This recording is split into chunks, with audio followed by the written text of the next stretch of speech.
everyone, welcome to episode 40 of Sketch Support. Today I've got another free one-page sketch that you can download at Scrapbook Generation, and I'll link to that sketch down below in the video description. And in this video, I'm going to show you 3 layouts that I've created using that sketch as my starting point for each one.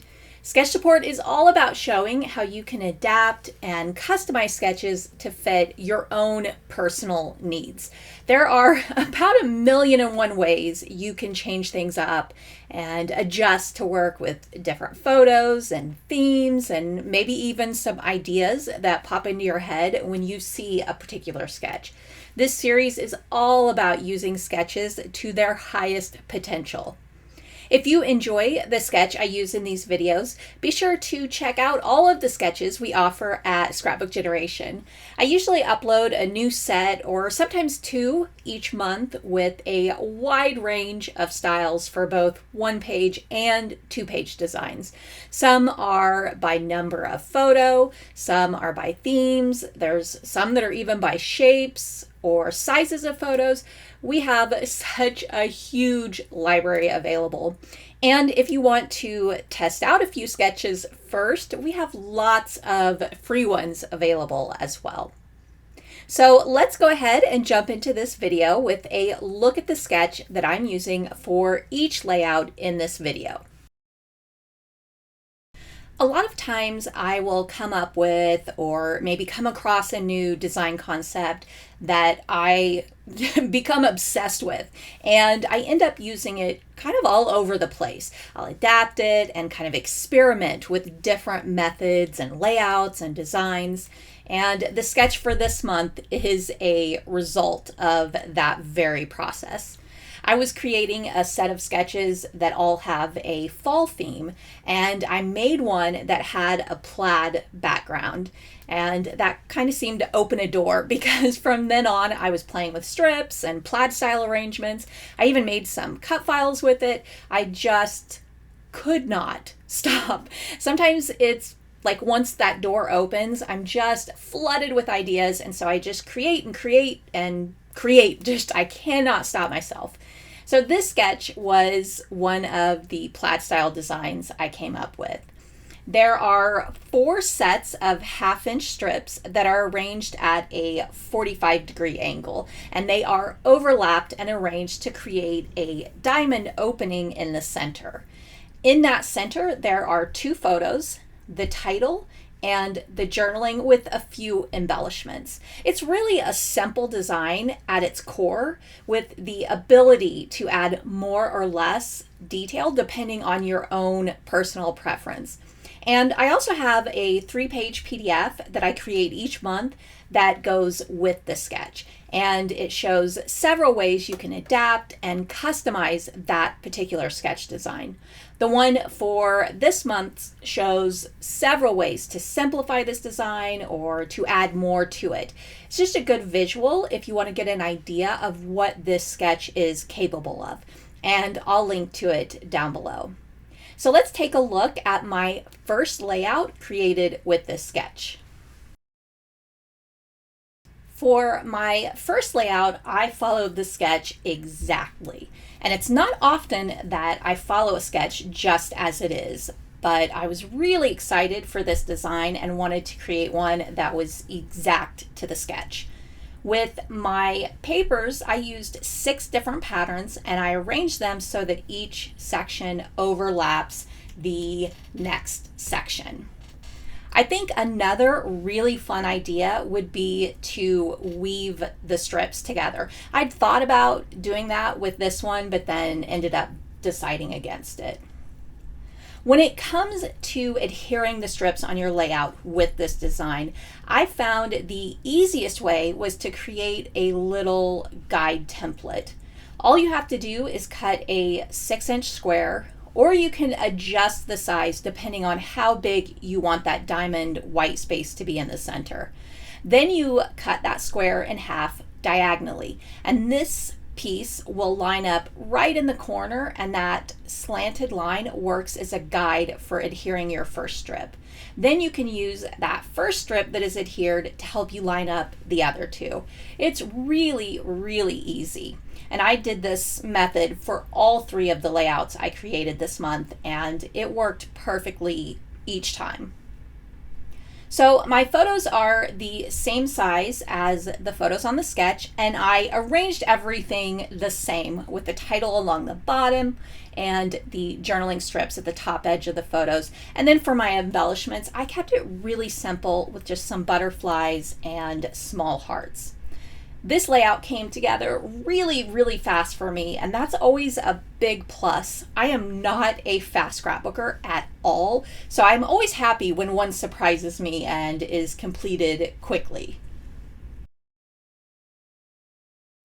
With my second layout, I made a lot of changes and took a more bold approach to the strips design. For this layout, I only had one smaller photo, so most of my adjustments came from that. And I placed it in the same general area as the 2 photos on the sketch, along with the title. I did move the journaling to the side of the photo. It just felt like a good stand-in for the missing second photo I chose to create without. This is also what drove the decision for extending the strips to the corners. I had this one tiny photo, so with that middle section of white space being a little more prominent, I decided to go a little more bold and detailed with this strips design. So I placed the 3 strips like you see on the sketch, and then I kept adding more so that the design extends to all 4 of the corners. And this leaves the middle diamond as the only part of white space on the whole layout, which does an excellent job of highlighting everything in the center. I know white space can sometimes be an overwhelming concept, but it really can do a lot to keep the focus on the important details of your layout. This color combo is not one that I think I ever would have come up with on my own. I don't typically use a lot of purple for one, and this just is kind of out there for me, I guess. But the colors in my photo are really just kind of blah. It's an old photo from the 80s, so the color isn't really all that great. So I decided to pull the colors from my older sister Stacy's outfit. I loved the brighter, bolder colors in her shirt and thought it would be a fun combo that could complement that photo. I cut several strips in pink, red, teal, and purple in various different patterns. And then to arrange them, I followed a color pattern that went red, teal, pink, purple, and then I kept repeating that over and over. To arrange these, I used the same method as I did with the first, and I used that half square triangle guide. I used that to place my first strip here, and then I added these 2, and then the rest all the way to the corners, with each strip adding as a guide for the next one. To add some texture and dimension to those strips, I added stitching that coordinates with the colors of the strips. This was one of those that was so fun seeing it come together color by color. It's always amazing to me how much more I love a layout design after that stitching is added. It just seems to add some sort of life and vibrancy to it. I don't know, I just love it every single time. For the embellishments, I kept it super simple. There's so much detail in the papers that I didn't feel like it needed much else. And I really lucked out too. These acrylic flowers were already on my table from a layout I made a few weeks ago, and the color of them coordinated so well with these papers. They were the perfect, simple embellishment I was looking for. The last layout of Sketch Support is always about showing how you don't have to let the size of the sketch determine the size of your layout. 2-page sketches can work for 1-page layouts, and 1-page sketches can work for 2-page layouts. There are always ways to adapt and adjust the elements to work on a different size of layout. When it comes to adapting a 1-page sketch to a 2-page layout, I usually use one of two methods, stretching or extending. Stretching is taking the elements and stretching them by making them bigger to go across both pages. I always think of it like I grab this side of the sketch and pull it to stretch over the opposite page.